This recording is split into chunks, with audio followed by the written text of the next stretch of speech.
साथियों, आप सभी को मेरा नमस्कार। जैसा कि आप सभी को मालूम है कि आजकल कोरोना वायरस हमारे देश में एक महामारी की तरह फैल रहा है और इससे बचने का मात्र एक ही उपाय है कि हम सबको घर पर रहकर ही इस महामारी से लड़ना है। इसकी अपील अधिक से अधिक की जा रही है और मेरी भी सभी से यही अपील है कि इस महामारी से लड़ने के लिए अपने घर पर ही रहें और अपने परिवार को इस बीमारी से बचाएं।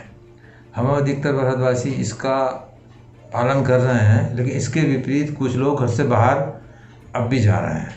हमारी ये गलती हमें कभी माफ़ नहीं करेगी। और एक बात मैं कहना चाहता हूँ कि हमें अपने पर विश्वास रखकर घर पर ही रहकर इस लड़ाई से लड़ना है। और आप ये समझ लीजिए कि इस लड़ाई में हम ही जीतेंगे, इसमें कोई संदेह नहीं है। आचार्य चाणक्य ने भी कहा है कि तूफान आने पर झुक जाना चाहिए और उसके बाद फिर खड़े हो जाना चाहिए। सही है। साथियों, आज का ये वीडियो मेरा उन परिवार वालों के लिए है जिनके परिवार का एक भी सदस्य किसी कारणवश हिंदुस्तान से बाहर है या जिनके बच्चे शिक्षा प्राप्त करने हेतु बाहर गए हैं। हम सब यहाँ परिवार के साथ अलग अलग ढंग से समय व्यतीत कर रहे हैं, परंतु वहाँ दूसरे देश में अकेला व्यक्ति कैसे समय व्यतीत करता है ये आपको समय मालूम। मेरे उन परिवार वालों से अनुरोध है कि आप अपने बेटे या बेटी जो इस समय बाहर है से हर समय संपर्क में रहने का प्रयत्न करें, जिससे व्यक्ति अपने परिवार वालों से जुड़ा रहता है तो उसे अकेलापन महसूस नहीं होता। इस समय मेरा बेटा भी लंदन में है, वहाँ वह पढ़ने के लिए सितंबर 2019 में गया था। मैं व मेरा परिवार का प्रत्येक सदस्य, उसके ताऊ ताई जी, चाचा चाची जी एवं समस्त भाई बहन अधिकतर उसके संपर्क में रहते हैं। तो हम रोज़ बात करते हैं तथा उसको अपने संस्कार याद दिलाते हुए यही कहते हैं कि इस कोरोना वायरस की लड़ाई में हम ही जीतेंगे। यह विश्वास होना बहुत ही ज़रूरी है। यहाँ परिवार के सदस्य व्हाट्सएप, फ़ोन इत्यादि से अधिक अपने बच्चों के संपर्क में रह सकते हैं। अपने देश में हम परिवार के साथ रहते हैं, ऐसा दूसरे देशों में कम मिलता है। आपने ये लोगों को ये कहता भी सुना होगा कि बच्चों को शिक्षा के लिए बाहर नहीं भेजना चाहिए, परंतु यदि आपका बच्चा इस काबिल, इस लायक है तो भेजना ज़रूर चाहिए।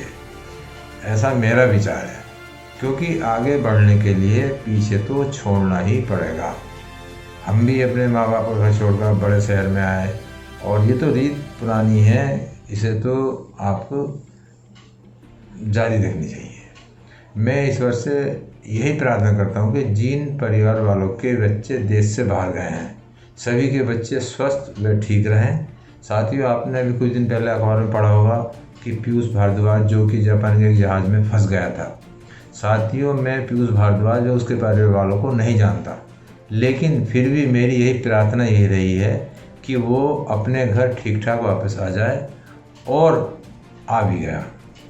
उसके परिवार वाले ही जानते हैं कि उन पर क्या गुजरी है।